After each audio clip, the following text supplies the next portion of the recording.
கர்த்தராகிய இயேசு கிறிஸ்துவின் பரிசுத்த நாமம் மகிமைப்படுவதாக. இன்றைக்கான வேத பகுதி 1 ராஜாக்கள் 9 மற்றும் 10 அதிகாரம் வாசிக்க கேட்போம்.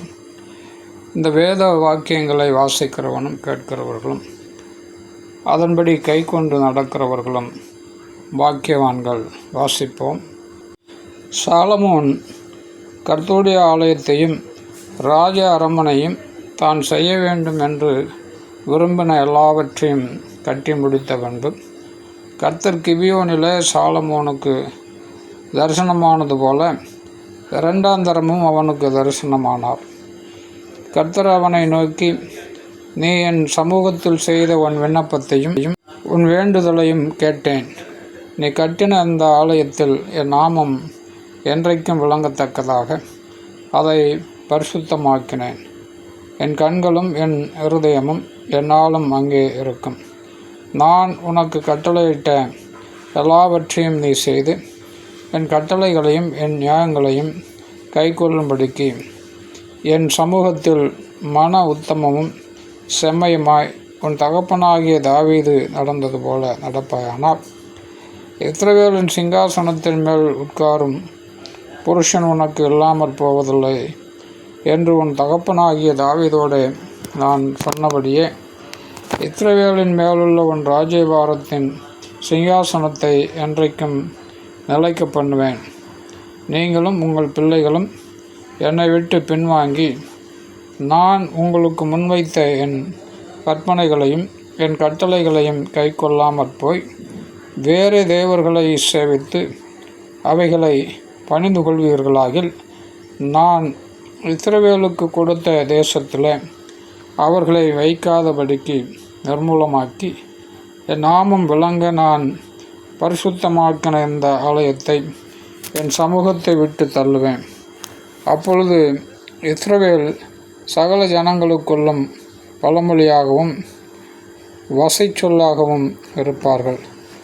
அப்பொழுது உன்னதமாக இருக்கிற இந்த ஆலயத்தை கடந்து போகிறவன் எவனும் பிரமித்து பகிடியாய் ஈசலிட்டு கர்த்தர் இந்த தேசத்துக்கும் இந்த ஆலயத்துக்கும் இப்படி செய்தது என்ன என்று கேட்பார்கள்.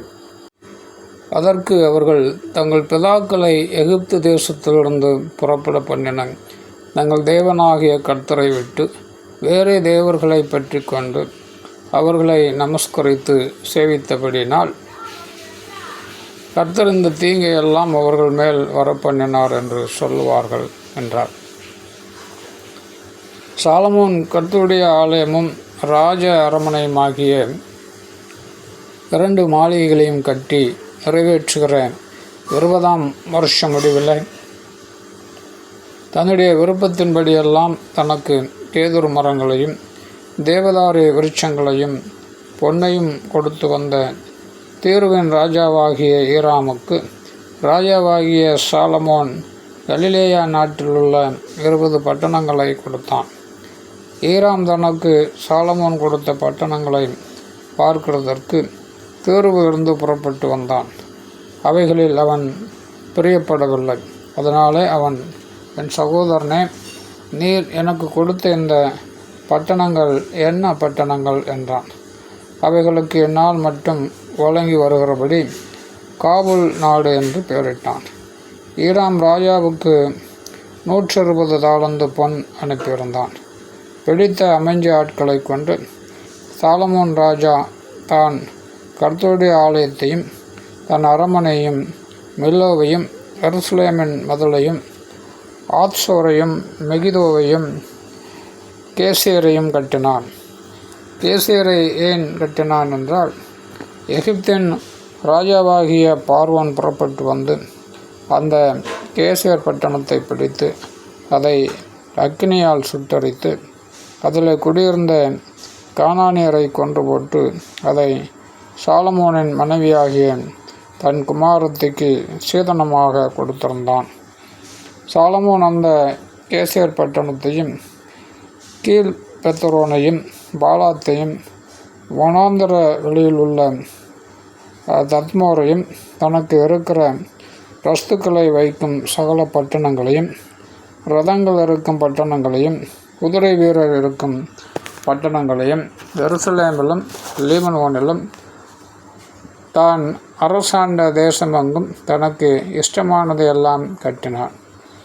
இஸ்ரவேல் புத்திரர் சங்காரம் பண்ணக்கூடாமல் மீந்திருந்த இஸ்ரவேல் புத்திரரின் ஜாதி அல்லாத எமோரியர், ஏத்தியர், பெர்சியர், ஏவியர், எபூசியருமான சகல ஜனத்திலும் அவர்களுக்கு பிறகு தேசத்தில் மீந்திருந்த சகல ஜனங்களுடைய பிள்ளைகளையும் சாலமோன் இந்நாள் வரைக்கும் நடக்கிறது போல அமைஞ்சு வேலை செய்ய அடிமைப்படுத்தி கொண்டான். இஸ்ரவேல் புத்திரரில் ஒருவரையும் சாலமோன் அடிமைப்படுத்தவில்லை. அவர்கள் யுத்த மனுஷரும் அவனுக்கு பணிவிடைக்காரரும் பிரபுக்களும் சேர்வைக்காரரும் இரத வீரரும் குதிரை வீரருமாயிருந்தார்கள்.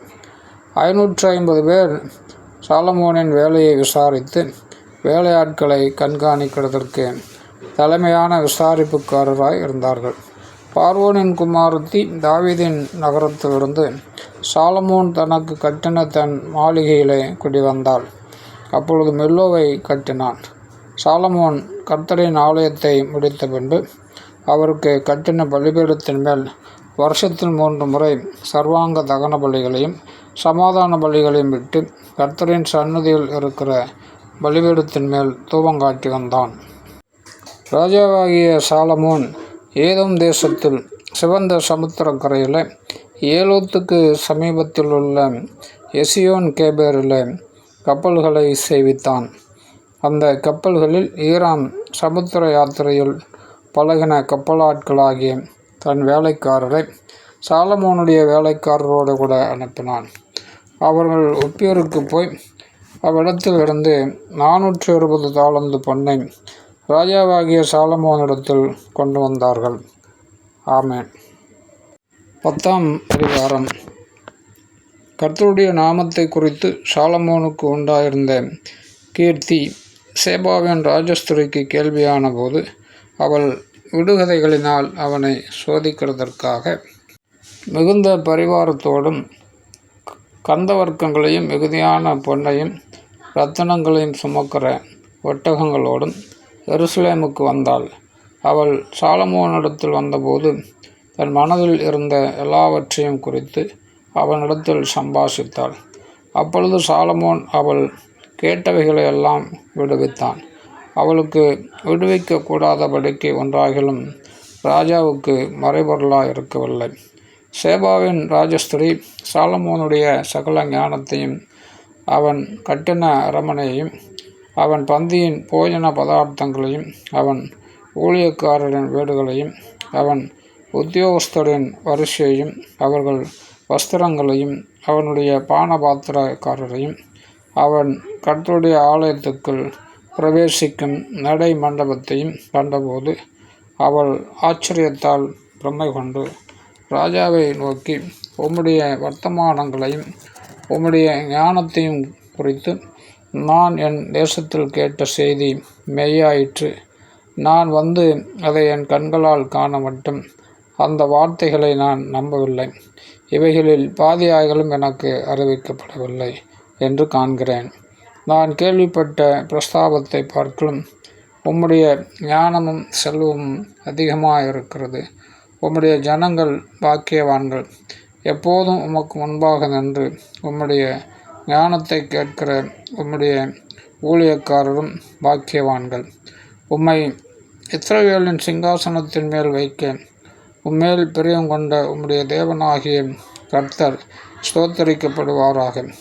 கர்த்தர் இஸ்ரவேலை என்றைக்கும் சிநேகிக்கிறபடினால் நியாயமும் நீதியும் செய்கிறதற்கு உம்மை ராஜாவாக ஏற்படுத்தினார் என்றார். அவள் ராஜாவுக்கு 160 தாலந்து பொன்னையும் மிகுதியான கந்தவர்க்கங்களையும் இரத்தினங்களையும் கொடுத்தாள். சேபாவின் ராஜஸ்திரி ராஜாவாகிய சாலமோனுக்கு கொடுத்த அவ்வளவு கந்தவர்க்கங்கள் பிற்பாடு ஒரு காலம் வரவில்லை. ஒப்பீரிலிருந்து பொன்னை கொண்டு வருகிற ஈராமின் கப்பல்களும் ஒப்பீரிலிருந்து மிகுந்த வாசனை மரங்களையும் இரத்தினங்களையும் கொண்டு வந்தது. அந்த வாசனை மரங்களால் ராஜா கர்த்தருடைய ஆலயத்திற்கும் ராஜ அரமனைக்கும் ஊன்றுகால்களையும் சங்கீதக்காரருக்கு சுரமண்டலங்களையும் தம்புருக்களையும் உண்டாக்கினான். அப்படிப்பட்ட வாசனை மரங்கள் பிற்பாடு வந்ததுமில்லை, இந்நாள் வரைக்கும் காணப்படவும் இல்லை. ராஜாவாகிய சாலமோன் தானே சந்தோஷமாய் ஷேபாவின் ராஜஸ்திரிக்கு வெகுமதிகள் கொடுத்ததும் அல்லாமல் அவள் விருப்பப்பட்டு கேட்டது எல்லாவற்றையும் அவளுக்கு கொடுத்தான். பின்பு அவள் தன் பரிவாரத்தோடு தன் தேசத்திற்கு திரும்பி போனாள். சாலமோனுக்கு வியாபாரிகளாலும் சுகந்த திரவிய வர்த்தகராலும் அரபி தேசத்து சகல ராஜாக்களாலும் மாகாணங்களின் அதிபதிகளாலும் வந்த பொன்னை இல்லாமல் ஒவ்வொரு வருஷத்தில் அவனுக்கு வந்த பொன் 666 தாலந்து நிறையாயிருந்தது.